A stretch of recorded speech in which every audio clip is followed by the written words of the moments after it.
Okay, welcome to our new series. So as many of you know, my name is Rabbi Hillel Shaps. I work for the Greater Washington Community Kollel, and I run a program called Links. And this Wednesday night rotating series is part of our Links programming. With Purim not too far off now, about 8 weeks away. So it's time to start learning about Purim and learning about the Megillah. Of course, one of the central, perhaps the most central mitzvah commandment of Purim is to read the Megillah. We read it the evening of Purim. We read it in the daytime. Men and women are obligated to hear the Megillah. And it's one of the highlight of Purim. Tells the story for which we celebrate Purim.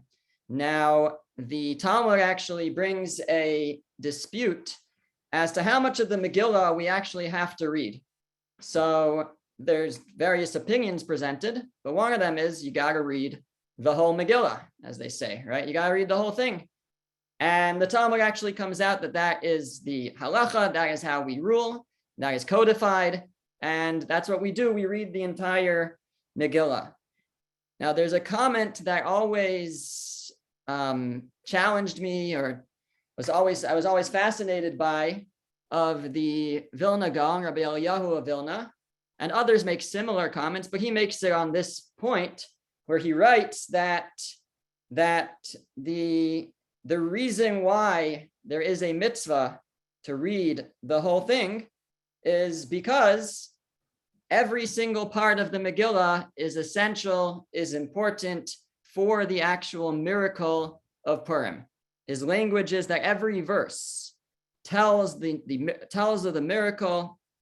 And as I mentioned, there's similar language in other commentaries. I put one on the flyer also from Reb Shlomo Alkabetz, the great 16th century Kabbalist, who has a huge work on the Megillah.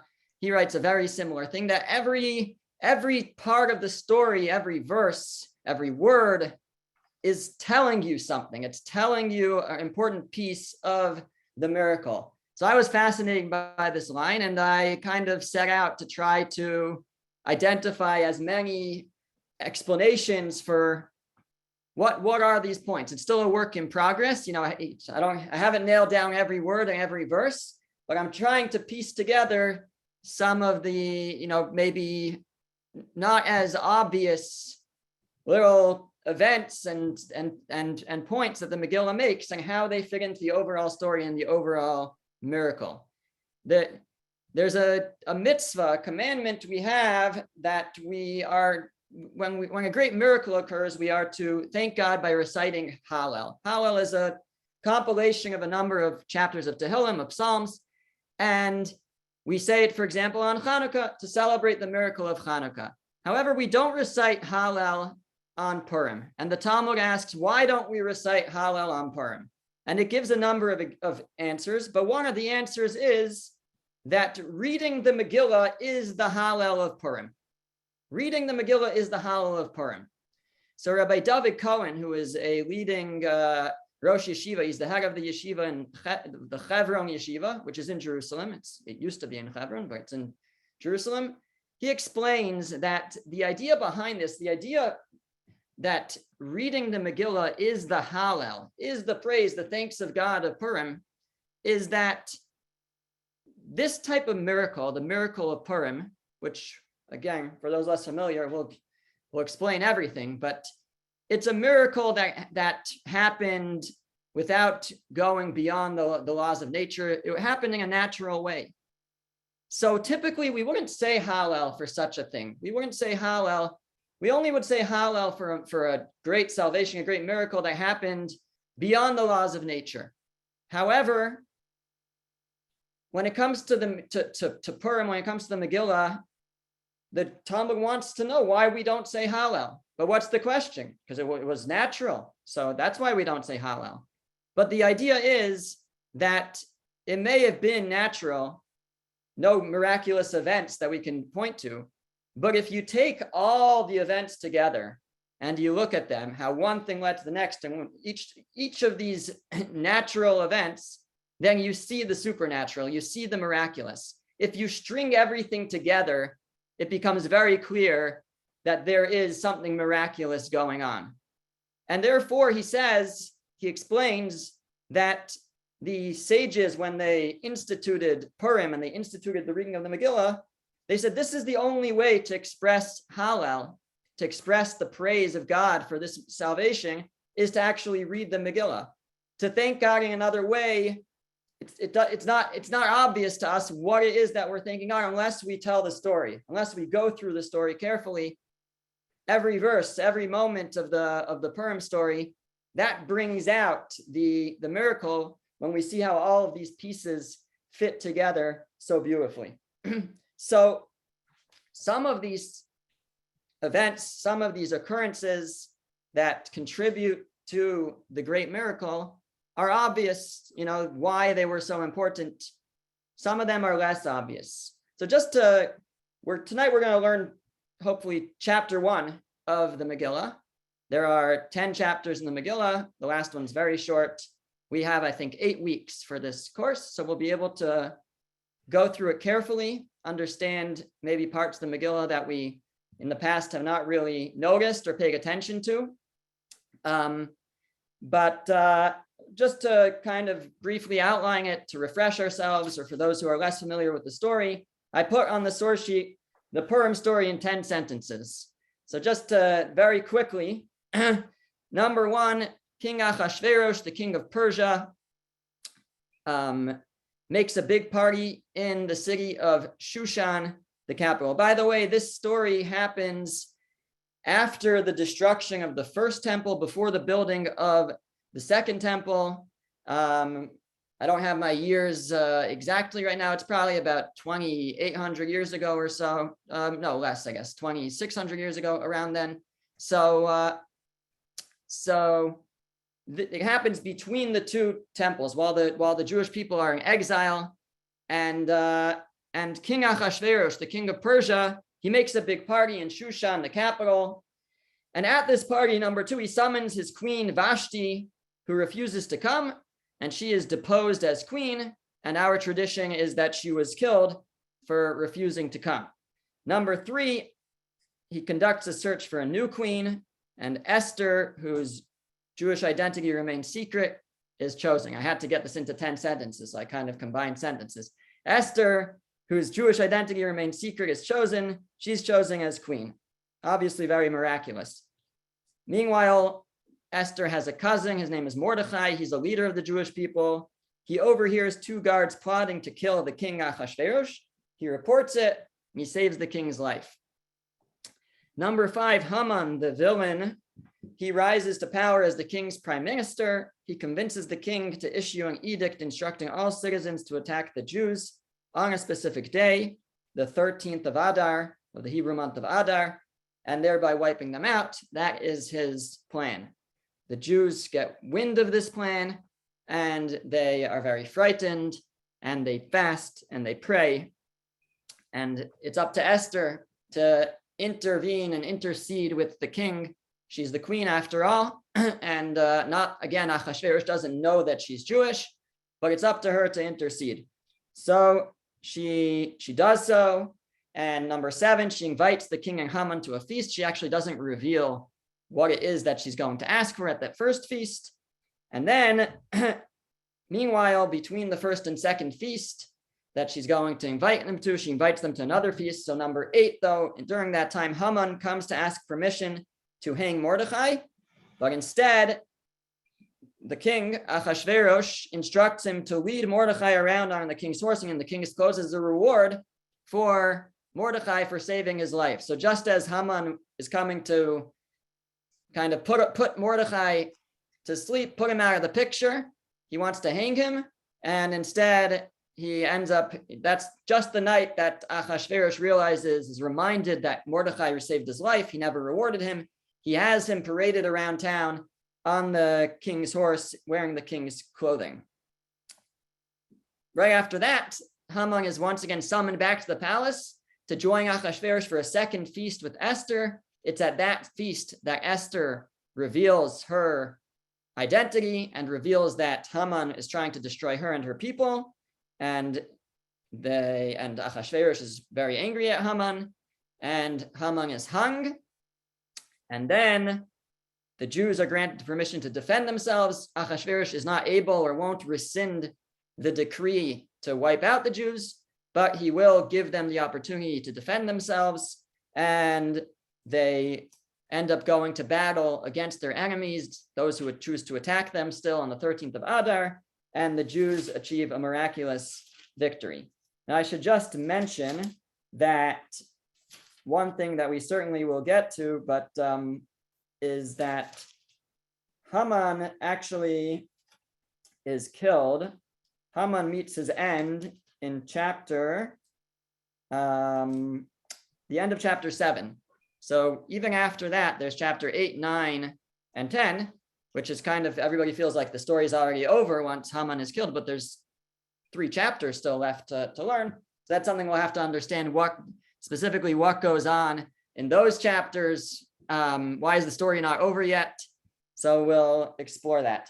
Now, I think it's obvious if we look at these events, we have an appreciation just from this quick list, the 10 sentences, what the most important turning points, events, miraculous occurrences are in the story.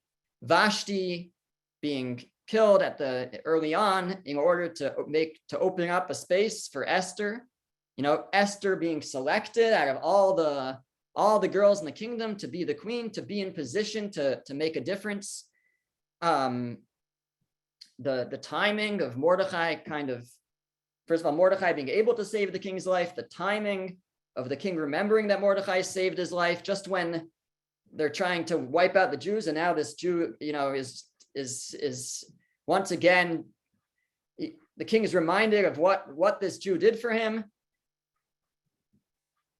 Haman, the timing with everything with it's those, those key points in the story, I think we can appreciate. They're just, beyond normal for all those things to come together. And it's absolutely miraculous. But if it was just that, then the Megillah could be much shorter, maybe 10 sentences if you put them together like I did. And we would it wouldn't be so hard to learn to read the Megillah, and it wouldn't be so expensive to buy your own Megillah. It'll be much shorter. However, it's quite a bit longer, and that's because there's actually much more to the story and many more important occurrences. If we examine the story in depth, verse by verse, so we'll see there's so much more to the story, so much more to the miracle. So, for example, what precipitated Vashti's downfall, Vashti's death? What led to that? Why, there was a party. Why was there a party? How did Esther end up being chosen? What made that happen, in other words? What little details, what little decisions, what contributed to that? What were the ingredients that led to Haman's downfall? Those may be like the key points in the story, but there's one thing led to the next. There's so many important details that set up each of these miraculous occurrences, and those details are all part of the miracle. They are miraculous in their own way, and that's what we're, as an overall goal of this class, we're going to, number one, try to just understand the whole Megillah, and number two, try to pinpoint those details, how they're important, how various events led to the miracle. Okay, so if you have your own, either the source sheet or the Megillah, or your own Megillah, you can follow along. We're going to be doing almost everything in English so that it's accessible to everyone. At times we may have to bring in the Hebrew a little bit, but it's mostly going to be English. Okay, so verse number 1, if you look on your source sheet, it's the source number 3. Sorry, no, that was the source number 4. Verse 1. It came to pass in the days of Achashverosh. He was the Achashverosh who reigned from Hodu to Cush, 127 provinces. This translation, by the way, is taken off of Chabad.com. They have a very nice translation of the entire Tanakh.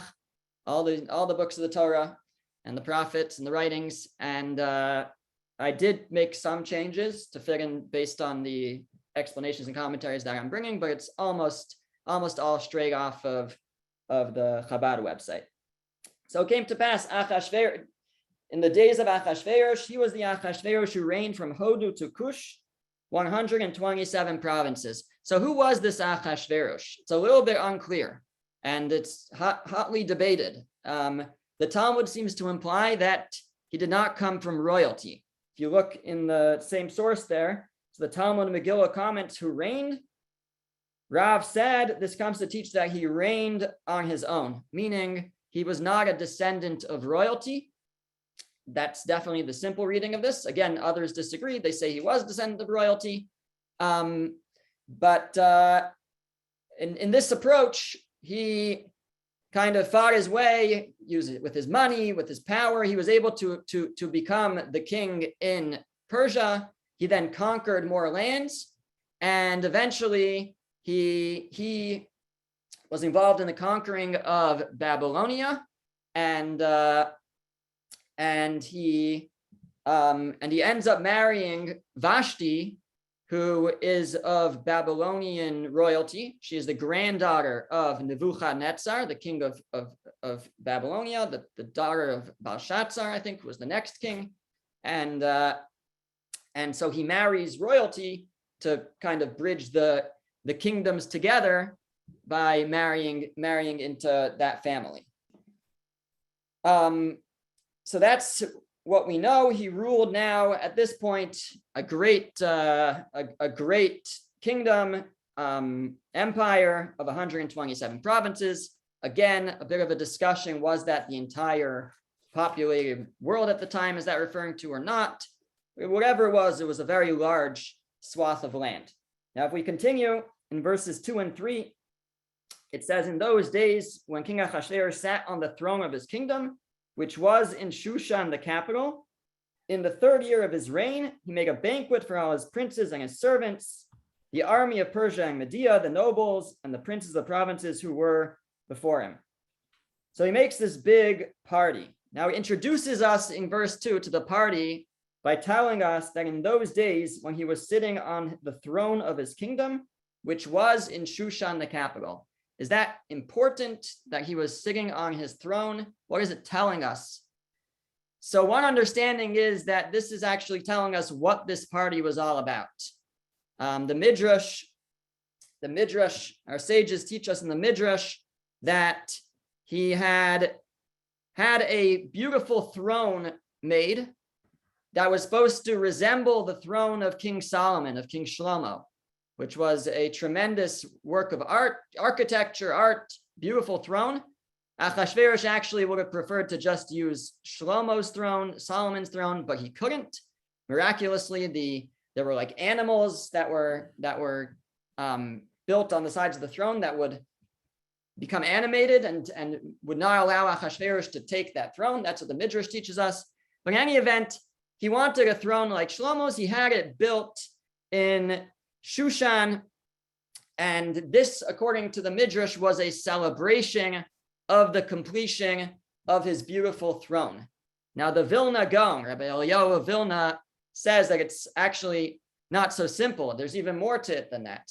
The verse is telling us that why he was in Shushan. See, he wanted this throne built. The craftsmen were in Shushan. Previous to this, the capital of the empire, the Babylonian Empire, which he took over, was not in the city of Shushan. It was in a different city.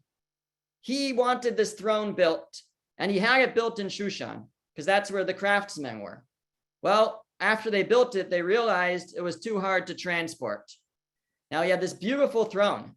So he had a choice. He either could do without the throne and still set up his capital in the previous capital, or he can move his capital to Shushan.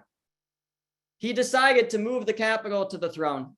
He'll make Shushan the capital because that's where his throne was. And why did he do that? Because it was in Shushan. The Megillah is hinting to. Because it was in Shushan. And who happened to be in Shushan? Mordechai. Mordechai lived in Shushan. So the Vilna Gaon says, that God arranged it that he should end up moving the capital to Shushan so that Mordechai could be present to bring about the salvation. So that's already, things are in motion already. God is setting everything up for this ultimate salvation. That's the Vilna Gaon's approach here. Now, there are many other explanations. There are many, many commentaries on the Megillah and many different explanations for why various things occur. There are many explanations for why he was making this party. The Talmud actually gives a different explanation. The Talmud says that he had been concerned about the Jews. The Jewish people had been quite a power in Israel.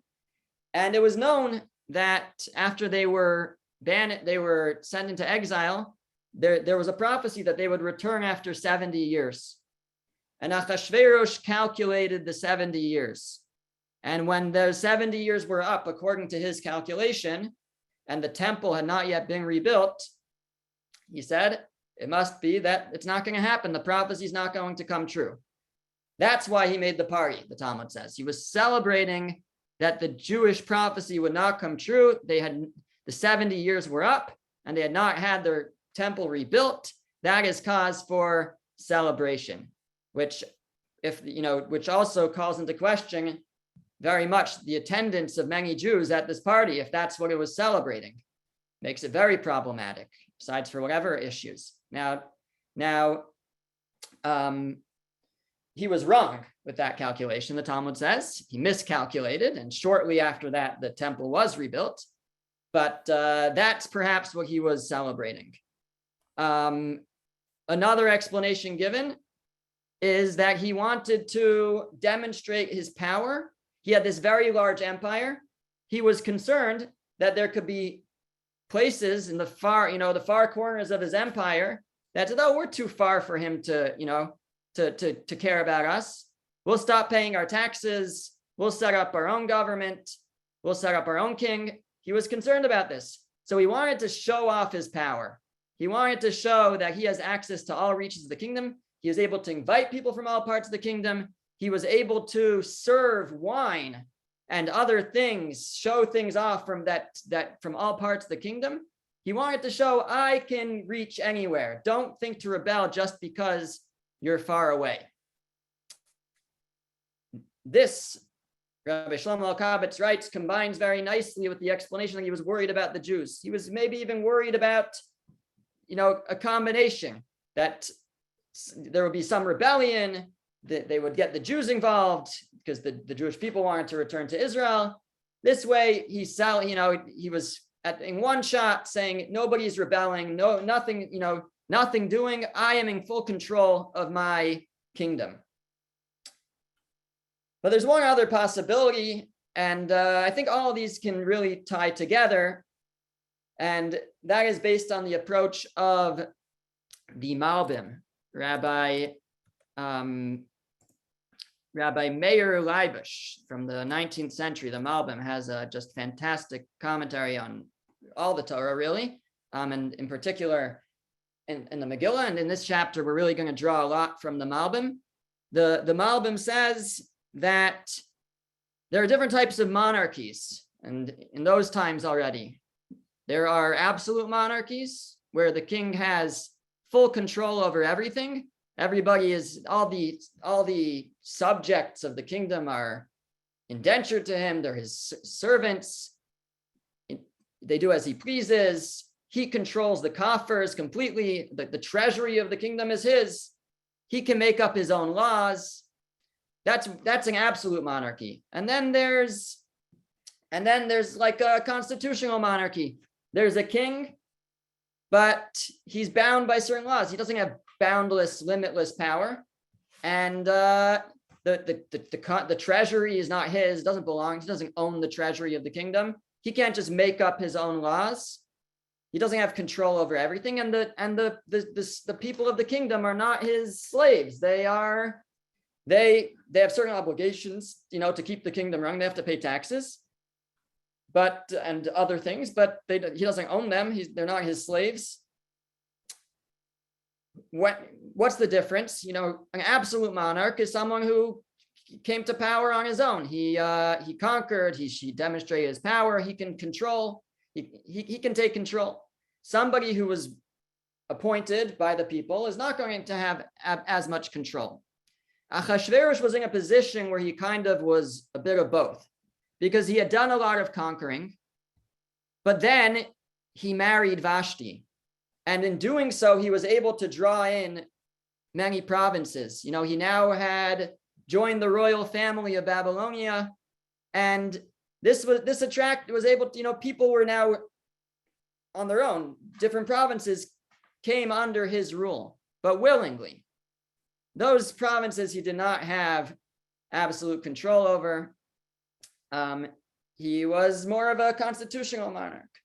The Malbim says that the purpose of this party and many of the things that went on at the same time was a power grab by Achashverosh. Achashverosh at this juncture is trying to become a absolute monarch for all the provinces, and he's going to do so by, number one, moving the capital. So he moves the capital. As we mentioned, the capital had previously been in Babylonia, the capital of this empire. He moves it to Shushan.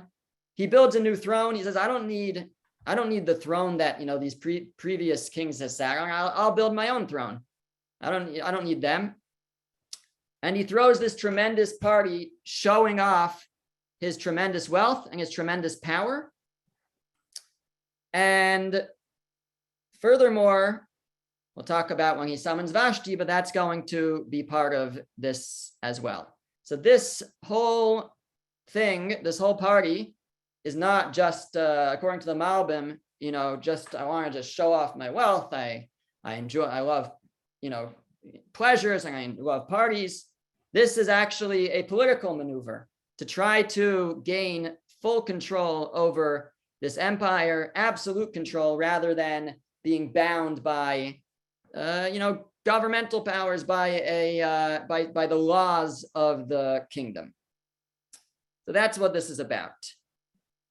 So, and this, I think, can kind of bring together all those explanations. He had finished conquering. He wanted to show control. He wanted to show, you know, the Jewish people are not going back to Israel. This was all to show his power, but in doing so, he was going to actually achieve greater power and greater control over the kingdom.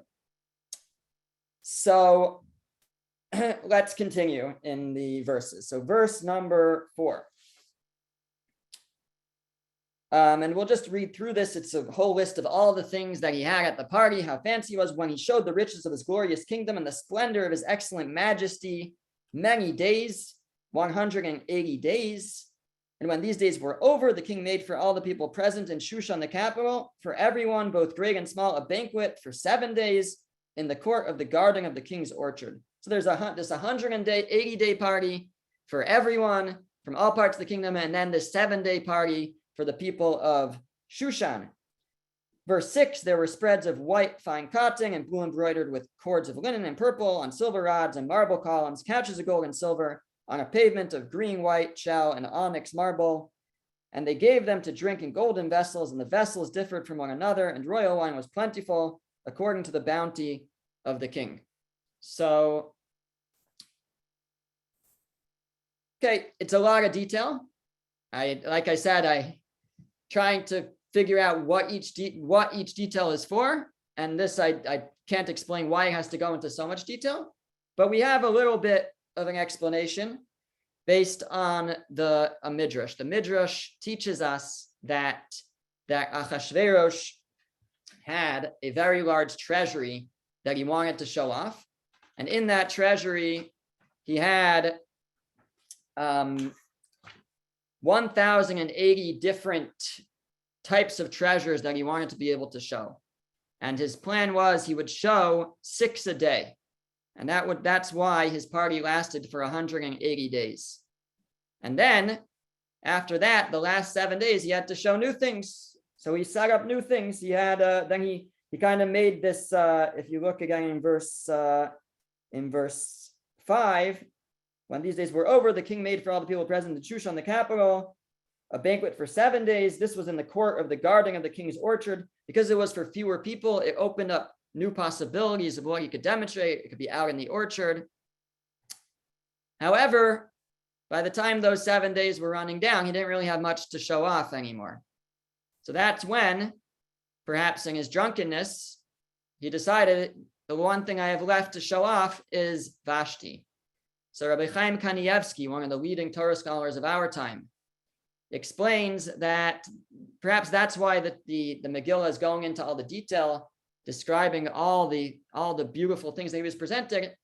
It's bringing out this idea that Achashverosh's goal here was to be able to show something different every day.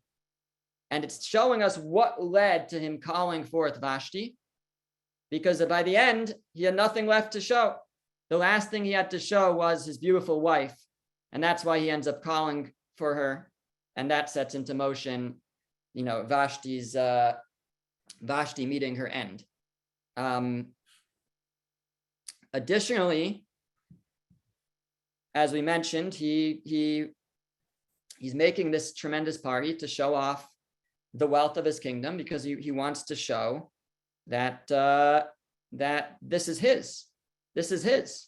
Remember, he wants to present himself as an absolute monarch. He's saying, I am not bound by anybody else. He pulls if somebody is a constitutional monarch, the treasury doesn't belong to them. Somebody who is an absolute monarch, it's all his. So he pulls out all this treasure to show that the treasury of the kingdom, it's all mine. I could do what I want with it. This was, again, part of his power grab to show that he can rule absolutely. Verse 8, the bottom of the first page of this worksheet. And the drinking was according to the law, with no one coercing, for so had the king ordained upon every steward of his house to do according to every man's wish. So they didn't force them to drink, which was apparently a Persian practice, was you got this huge cup and you stuffed it down somebody's mouth. But they didn't do that at this party. But they rather was everybody according to his house to do according to every man's wish. Achashverosh had a goal. He wanted to make the people at this party happy. He wanted to meet every man's wish. The Talmud here comments, it's the top of the next page, no one coercing, nobody was forced to drink. Rabbi Elazar said, this teaches that each and every guest at the feast was poured a drink from wine of his own country. So we mentioned earlier that one of Achashverosh's goals was to try to show that he has access to all ends of the kingdom. Don't think this kingdom is too big for me to control. I can get to anywhere. And he shows that by serving wine from, you're from the furthest province, don't worry. I have agents there. I have that wine. Here it is. He was able to serve everybody what they were used to. But not only that, but the verse says, the end of this verse, number 8, each man according to his wish, to do according to every man's wish. La'asot kirtzon ish va'ish, to do according to each man's wish. So many commentaries point out on this, that here Achashverosh, he has this goal. He wants everybody at this party to get exactly what they ask for. Whatever you ask for, you can have. And then just moments later, days later, during the same party, he requests the presence of Vashti, and he doesn't get his wish. So that's part of what leads to his great anger and leads to him getting rid of Vashti, because here he was giving everybody, whatever you ask for, you can have, and then he asks, and he doesn't get it. So the Megillah is bringing that out to show that that's something that led to Vashti's fall, was his will during the party to give everybody according to their wish, and then he can't do that himself. Verse number 9, and now we meet Vashti. Also, Vashti, the queen, made a banquet for the women in the royal house of King Achashverosh. Vashti makes a banquet. Why is Vashti making a banquet? Is she trying to show her power over the kingdom? Is she trying to show off her new throne? She didn't have a new throne. She wasn't the monarch.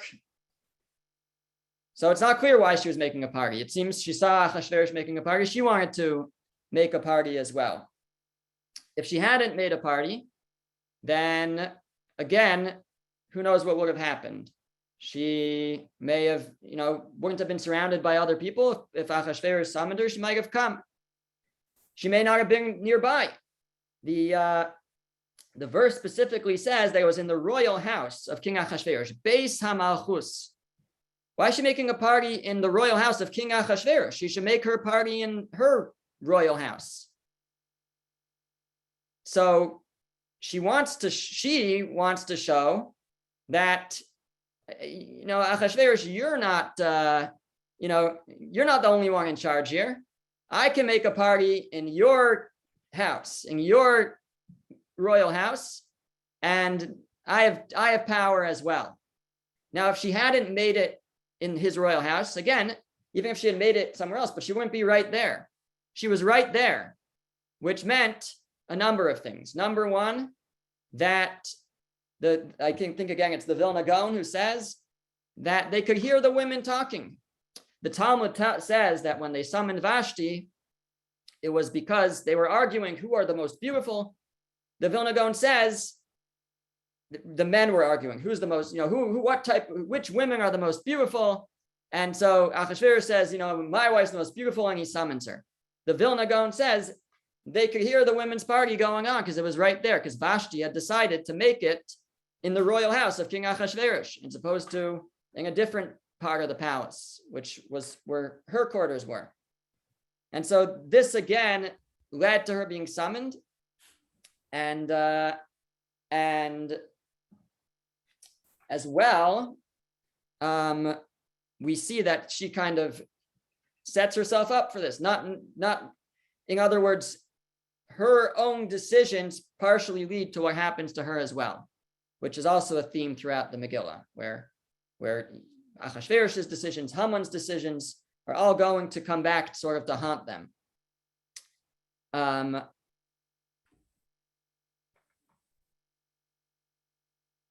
Fine. Again, if she wasn't nearby, he might not have sent for her, but she was right there and he sends for her, and then we'll see what happens next. So now let's read verse 10 and 11. On the seventh day, when the king's heart was merry with wine, he ordered Mehuman, Bizisa, Charvona, Bigsa, and Avagsa, Zeser, and Charkas, the 7 chamberlains, Sarisim in Hebrew, who ministered in the presence of King Achashverosh.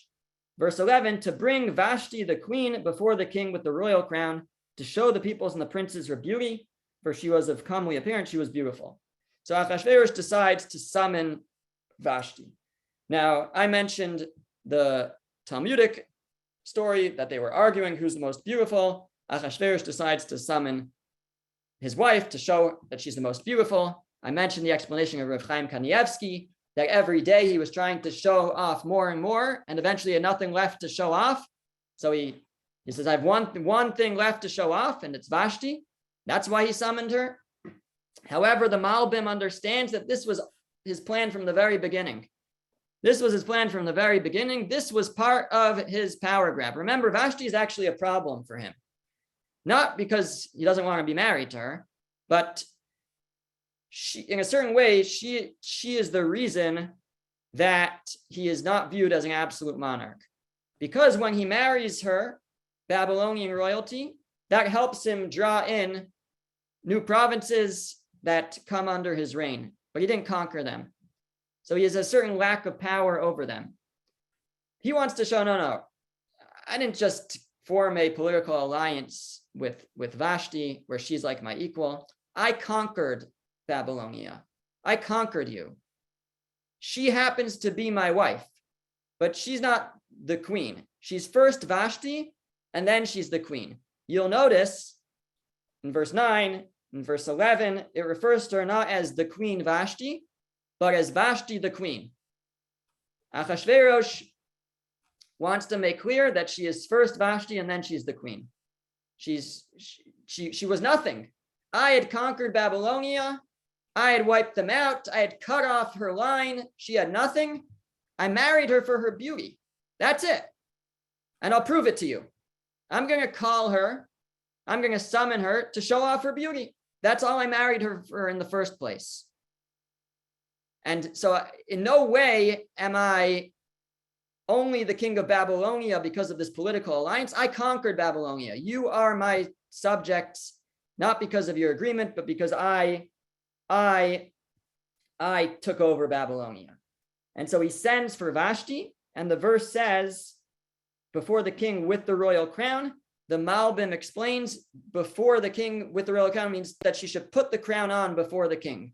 She should come without the crown, and she'll put it on in front of the king, meaning I'm what gives her the crown. She doesn't have her own crown. It's all from me. I'm the one who holds all the power here. Now Vashti does not come. Verse 12, but Queen Vashti, you'll notice it flips. Queen Vashti, not Vashti the queen. Hamalka Vashti in Hebrew, the Queen Vashti, because she says, no, I'm Queen Vashti. I'm not Vashti the queen.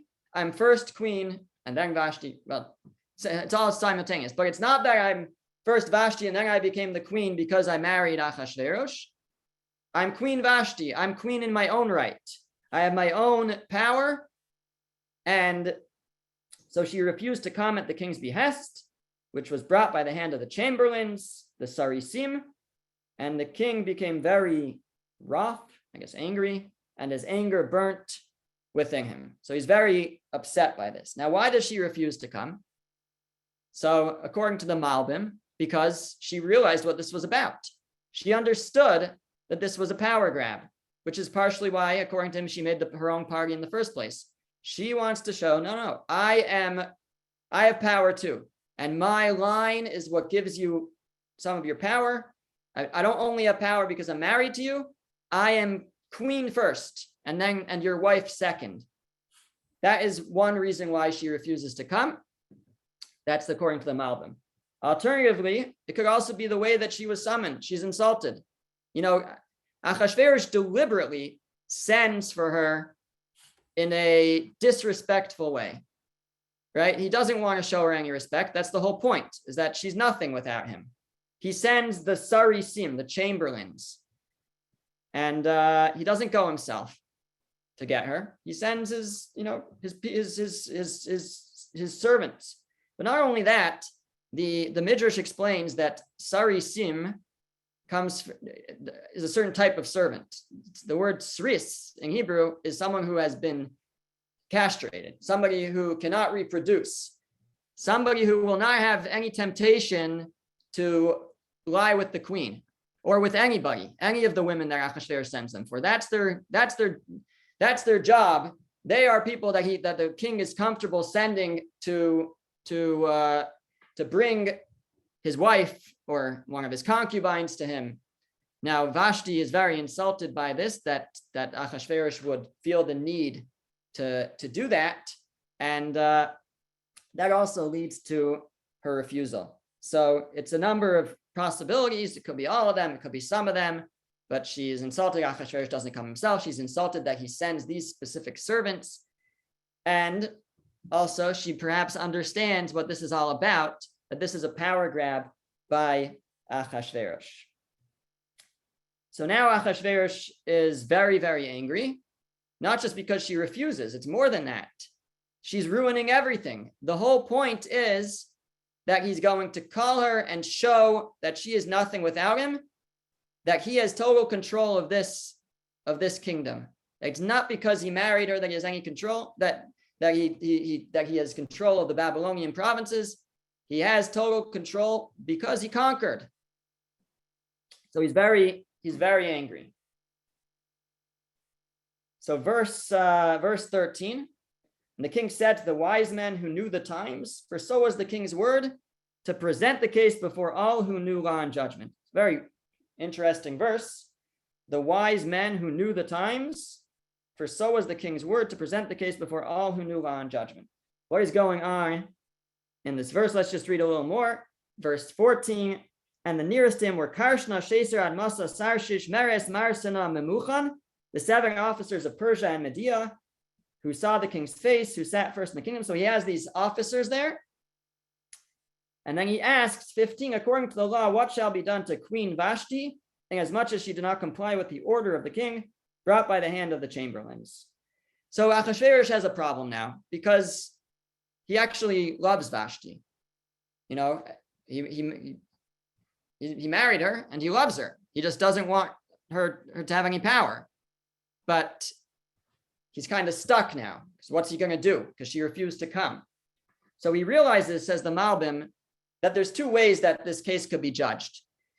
They could look at it as you know, a case of the state, of the king, and a subject versus the king.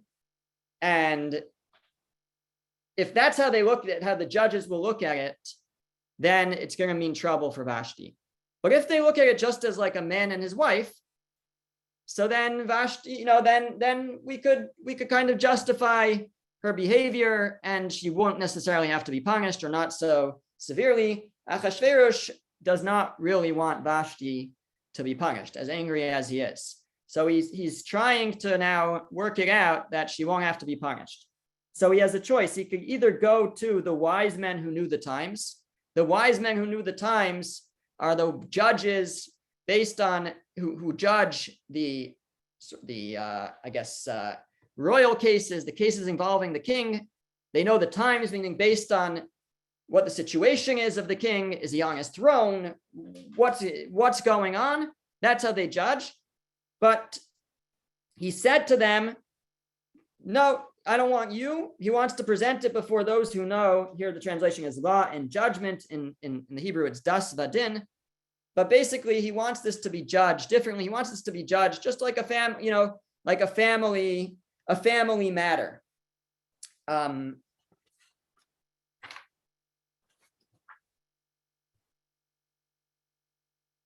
So, and the word das, which here is either law or judgment, but it really means more sort of like what's ethical.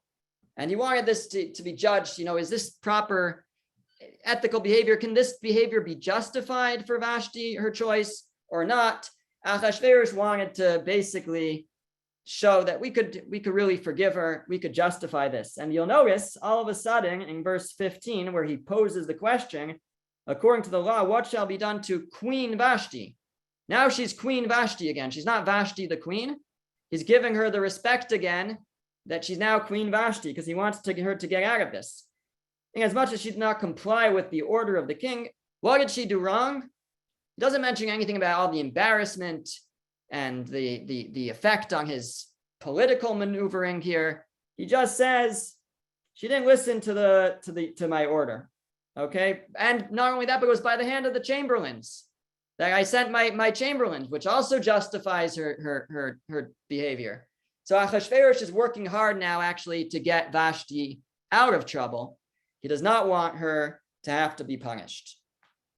And now enters Memuchan. Memuchan was one of those advisors that was listed previously in verse 14. Then Memuchan declared before the king and the officers. And Memuchan is going to be the difference maker here. And he actually has a lot to say. He says, not against the king alone as Vashti the queen. He switches it back, right? To Vashti the queen. Done wrong, but against all the officers and all the peoples that are in all King Achashverosh's provinces. It's not just against, this is not a family matter, he's saying. Achashverosh, you want this to be judged like a family matter? This is a matter of the state. It's not just against the king alone, which we could then treat it like a family matter and judge it accordingly. This is a matter of the state. It's against all the officers and all the people. And he's going to explain. 17. For the word of the queen will spread to all the women to make them despise their husbands in their eyes when they say, King Achashverosh ordered to bring Vashti the queen before him, but she did not come. So when this, he's going to make 2 points. He's going to make a point about a wife's respect for her husband's desires, which affects all the kingdom, all the people. And then he's going to make a point about Achashverosh's political ambitions, which also affect sort of the matters of government and state. So his first point here is about how this will affect every household. People, all the women they're just going to hear the story. They're not going to know the background. They're not going to know why Vashti refused, that she refused because she didn't want to give power to Achashverosh, that this is a political game here. They're not, people hear the rumors, they read the tabloids, that the rumors spread what happened to the royals, right? So they're just going to hear what Vashti did to Achashverosh, and they're going to say, King Achashverosh, the king, he ordered to bring Vashti, the queen, before him. Not such a big deal, right? It's a small request, and she still didn't come. So what's that? So they're going to say, me and you, my dear husband, you're not even a king, and you were asking me to cook dinner? No way, right? And there's going to be rebellion in the kingdom.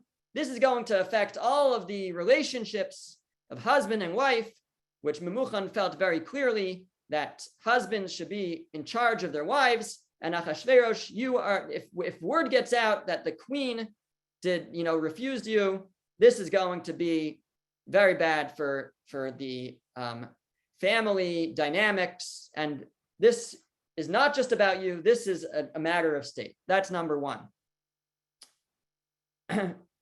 Number two, by the way, I believe the commentaries in the Midrash maybe explains that Memuchan, his wife, was more prominent than him. That's why he was concerned, because he had a hard time with her. So it was a personal thing also.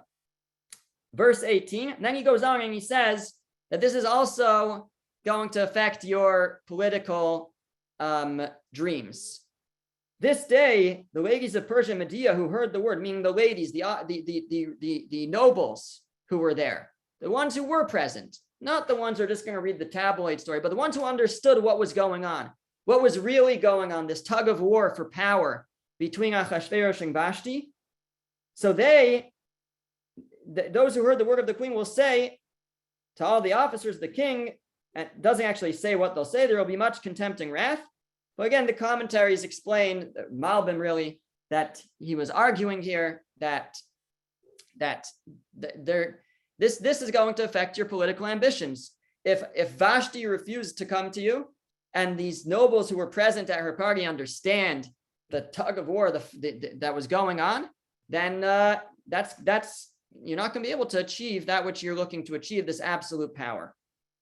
And then he tells him, verse 19, if it please the king, let a royal edict go forth from before him, and let it be inscribed in the laws of Persia and Media, and let it not be revoked. So first of all, he says, Achashverosh, we should right now put forth a law that gives you absolute power. Again, to read those words, let a royal edict go forth from before him, and it should be that any royal edict that goes forth from before you should be inscribed in the laws of Persia and Media and not be revoked. Your word should be law.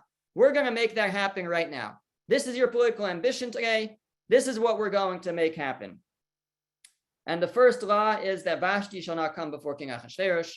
She is never allowed to be seen before you again. Again, it never says explicitly that she was killed, but that's how the Talmud, our tradition, understands it. That's going to be the first law. But even before that, really is the law that you should be able to make the laws, that a law that you make cannot be revoked. And let the king give her royal position to her peer who is better than she. And he tells her, you should appoint a new queen, one who is better than her, and specifically one who doesn't have the baggage of royalty. In this case, Vashti's royalty was somewhat baggage to Achashverosh. It tied him to a previous kingdom. It made it seem as if he only ruled because of the agreement of those provinces. And that's a negative here. Best would be to take a new queen who has no royal connections, which of course is what he's going to do. So it says the matter pleased the king. Of course, he's being granted power, and the princes, the officers who were there, the officials who were there. And since it pleased the officials, they allowed it to be signed into law. Then now the king would have absolute power, and the king did according to Memuchan. So Achashverosh at this point is granted absolute power. And this is very important for the story going forward. because there are many things that he's going to do that, at least according to some, there's different ways you could look at it, but can only be done if he had total control. To conduct a search the way that he did for a new queen, to agree to the edict of Haman to destroy to wipe out the Jews. Could he have done that if he didn't have as much power? And perhaps most importantly, when Esther accuses Haman and points, identifies Haman as the one trying to wipe her out, and they say, let's kill Haman. Does Achashverosh have the power to do that? Haman, who would be his prime minister, does he have that power to just on his own decide that Haman should be killed? Not necessarily, except he was granted it at this point in time. So this whole party is important. It's leading up to this moment where he's now granting absolute power, which is going to be very essential for the story. But let's just close with one more important point, which is the comment of the Talmud.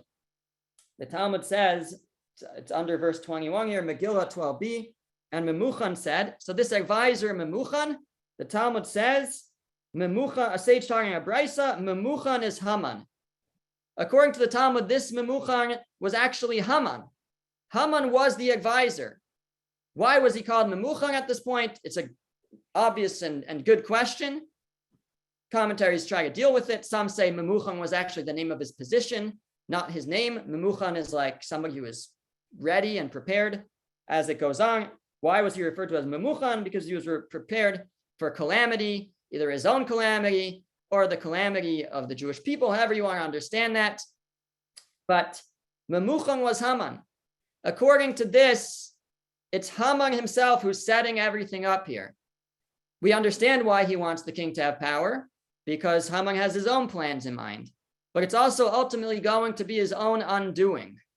It's going to be his own undoing. The Talmud comments on a later verse, it's that last source, number 5. Haman had come to the outer court of the king's house to speak to the king about hanging Mordechai on the gallows that he had prepared for him. So the Talmud comments, this should be understood to mean on the gallows that he had prepared for himself. The gallows that he had prepared for himself, meaning he sort of prepared his own death. He prepared his own death. He gave, besides that he built the gallows for himself, but he gave Achashverosh the power to have him killed at that moment. Had there been a court case, Haman had a lot of friends. He may not have met his end at that point, but it was quick. He had already built the gallows. Achashverosh made his decision. He set himself up for this in the end. He's the one who gave Achashverosh the power to sentence him to death. So just to close, again, to summarize, we have so many important events that happen in this chapter. We have the Vashti being summoned. We have Vashti refusing to come, Vashti being deposed. So important for Esther to be able to rise to that position. And we see it, there was so much that led up to that, to Achashverosh's decision to call Vashti, Vashti's refusal, all these details which are hinted to in the Megillah as to why those things played out. And then we have Achashverosh gaining the power that is really the setup for the rest of the story. And we have, according to the Talmud again, and even if you just read on a simple level, you have this Memuchan, who's may even be Haman, setting things up here to give Achashverosh the power that ultimately is going to end up leading to Haman's downfall, as well as many other pieces of the story. So we have one more verse in the chapter. We're actually going to save it for next week because we have quite a bit to say about it. Okay, thank you so much for joining, and I'm definitely open to questions. I am open to questions in the middle of the class also, but okay. Thank you.